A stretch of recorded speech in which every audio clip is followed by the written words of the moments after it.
most medical research findings are false. Yeah. Okay. How do we unpack that? Because most people, when they go to their doctors, they look to their doctors as if they're some almost like deities to a certain extent, unerring. We trust our health to them, and we just assume that everything they conclude and write about is gospel. Well, I think if we start from a position of, first of all, addressing this socio-cultural problem where many people believe incorrectly, including doctors, by the way, that medicine is an exact science like, say, physics or chemistry. And it's not. It never has been. It's an applied science. It's a science of human beings. It's a social science. It's constantly evolving. It's constantly changing as new information emerges.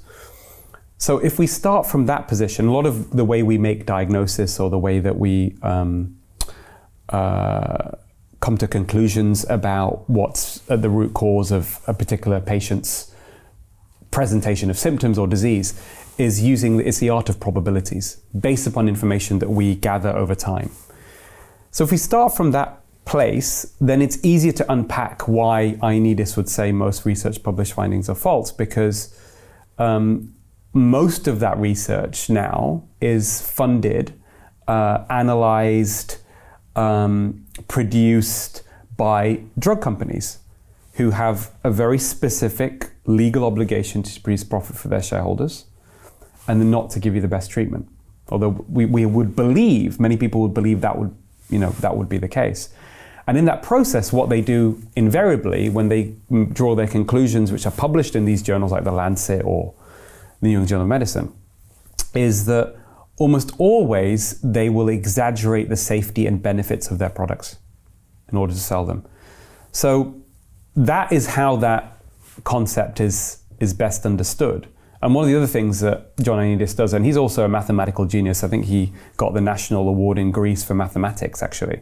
That's where he trained originally, and he went to medical school there. He also says, through his mathematical modeling analysis of trying to figure out what's reliable and what's not, or what is less reliable, he says the greater the financial interests or other prejudices in a given field, the less likely the research findings are to be true.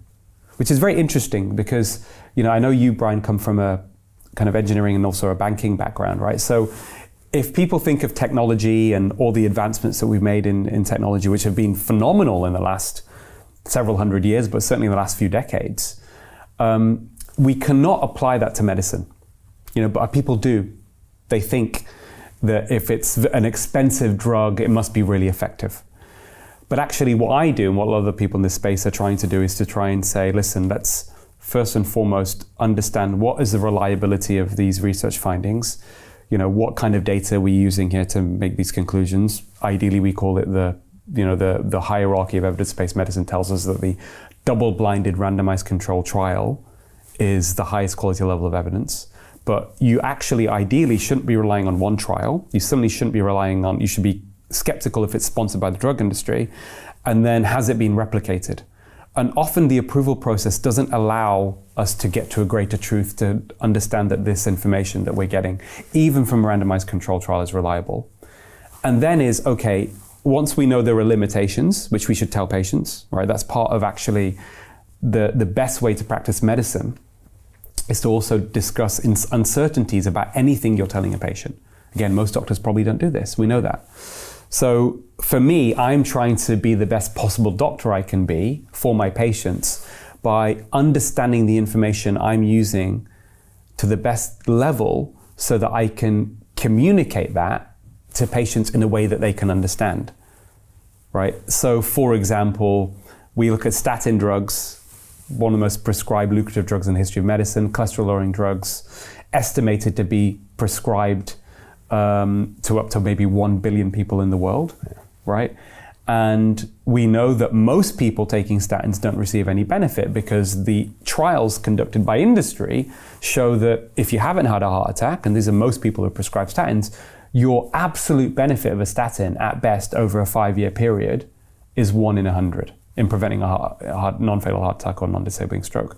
Yet most patients don't know this. Most doctors may not know it, and then they don't communicate it to patients. So we've got this biased decision-making process going on, which ultimately leads to an over-medicated population. Right. And really, once people understand that, everything else starts to fall into place. Or certainly they can then trace the roots of why we are where we are right now. To the extent where one estimate suggests the third most common cause of death after heart disease and cancer globally is prescribed medications, what your doctor prescribes for you. So Jim Rickards has just recorded a video that's not available to anyone in the public, and he's going to be talking about how this upcoming recession is going to be fast, it's going to be bloody, it's going to be nasty. But at the same time, he's going to show you how you can position yourself to profit from all of this chaos.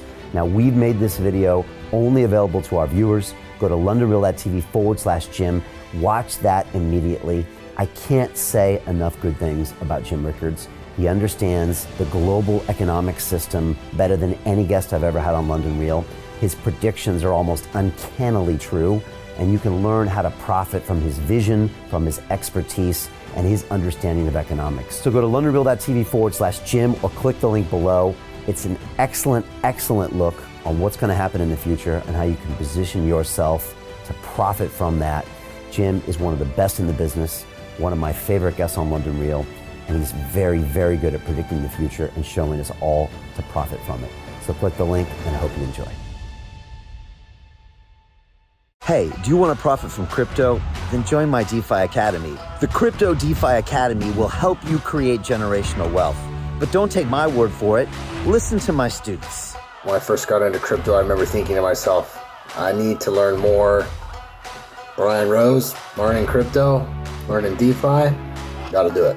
I am so grateful that I jumped in and did this. I had to break through some limiting beliefs that I can do this, that I can afford this, that I can be in this. It challenges the things that are deeply rooted within us. Joining DeFi Academy has been one of the best decisions I have made on my blockchain journey. This course was a life changer, a game changer, a huge eye-opener, coming from knowing practically nothing at the speed of the learning over 4 weeks was just fantastic. The information you provided in this class was invaluable. I feel far more confident in my next steps.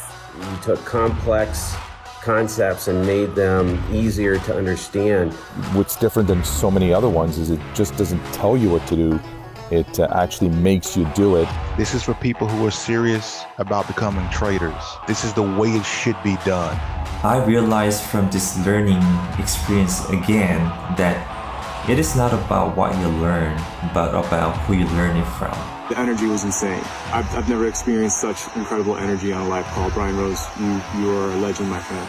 It's the only thing in the market where you can get all information and learn everything what you need to know. Everything is so clear and so well done, and I'm just forever grateful for this program. It made me feel so much more confident about crypto than I did before. I did not anticipate how passionate I was going to become about it. It's also been like a big learning experience for me, not just in the crypto space, but just an overall balance of life. What I've learned is, how to take ownership, of my life in a way that I really hadn't before.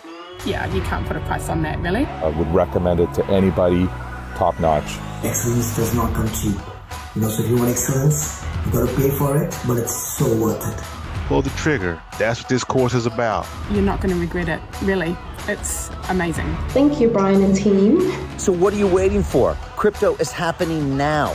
Click the link below, submit your application, and let me mentor you on how to create generational wealth and build the decentralized financial infrastructure of the future.